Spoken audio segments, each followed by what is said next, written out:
You want to support Roland Martin Unfiltered? Be sure to join our Bring the Funk fan club. Every dollar that you give to us supports our daily digital show. There's only one daily digital show out here that keeps it black and keep it real as Roland Martin Unfiltered. Support the Roland Martin Unfiltered daily digital show by going to RolandMartinUnfiltered.com.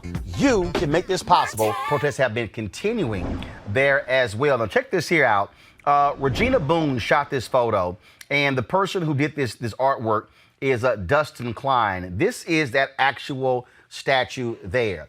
What they have done, Jer'Mykeal McCoy, who's of course running for Richmond City Council, they have projected onto the Robert E. Lee Monument, BLM on his horse, the quote from Harriet Tubman, "Slavery is the next thing to hell," and then her image. Now, first of all, it's very interesting. Jelani Cobb tweeted this here. He tweeted, honestly, this is so hot, I feel slightly conflicted about them taking the statue down. Now, this is what I say. You take the top of that statue down, and then what you do is, or take the whole thing down and turn that image into the statue. Jer'Mykeal, go ahead. Let's do it. Roland, first off, just say thank you, man, for bringing me on your show this evening. As a candidate running for office in these uncertain times, I appreciate it. So from a Kappa man to an Alpha man, thank you so much for having me on tonight. So what is happening there in terms of, they had the protest there. The federal judge put a halt to this. The governor said it's coming down. Is that statue going to come down? In time, it is coming down. And so the statue is actually oversaw by the state. So the governor has the authority to take it down. They're just fighting it in court. And so one thing we have seen over the history in our city is that these statues, both the structures and the symbolisms, don't come down easy. They fight it in court. But the people are resolved to make sure that, one, their voices are being heard and that we are challenging these statues one by one.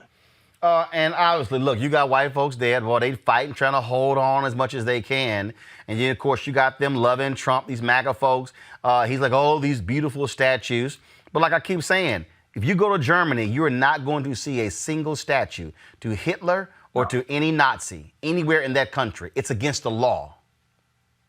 And also, you have to understand here in the city of Richmond, those statues served as a point for one, of wealth, right? Because Monument Ave, they have a series of these statues. And so back when the original development was being built back in the late 1800s and early 20th century, they barred Black people from owning homes on that boulevard. And also some of those homes are the most expensive real estate in the city. So of course they're not going down easily overnight. But one thing you're seeing over at the General Lee statue is that the people, the community, the artists, the activists have come together to make it their own form of art and protest. And so it has been a rallying point across the city for folks to gather, not only for marches and speeches, but also in bouts with the local police department. Well, I think that is critically important. And all these people, and look, you know, Bob Johnson was disagreeing with people taking down statues. But this is real simple. This government, this country, these states, these counties, and these cities have protected these white supremacists.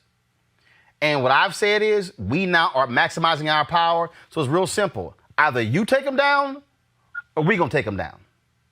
And absolutely. So here in the city of Richmond, the state legislature actually passed a law this past spring to say that local municipalities have controls to remove statues effectively July 1.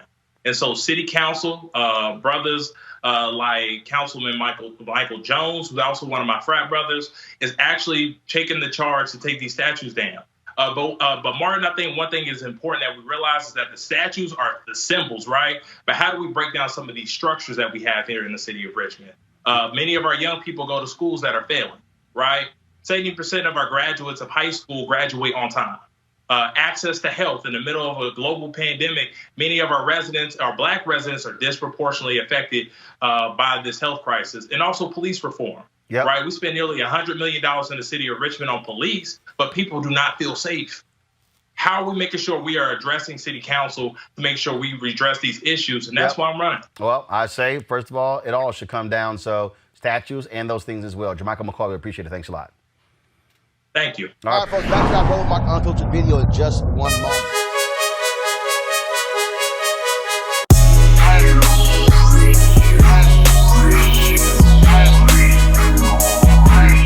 Folks at Ceek.com, partnership with us. Folks have these headphones, amazing headphones, and also this virtual reality headset right here. Of course, the headphone, 360-degree, 4D, amazing sound. You absolutely love it for gaming, for listening to music, for watching movies, you name it. Go to Ceek.com, CEEK.com, and use this promo code RMVIP 2020, RMVIP 2020, right here. And so, folks, again, and so Mary Spiel is a sister. She is the inventor of this. It's her website as well. So it's Ceek.com, CEEK.com.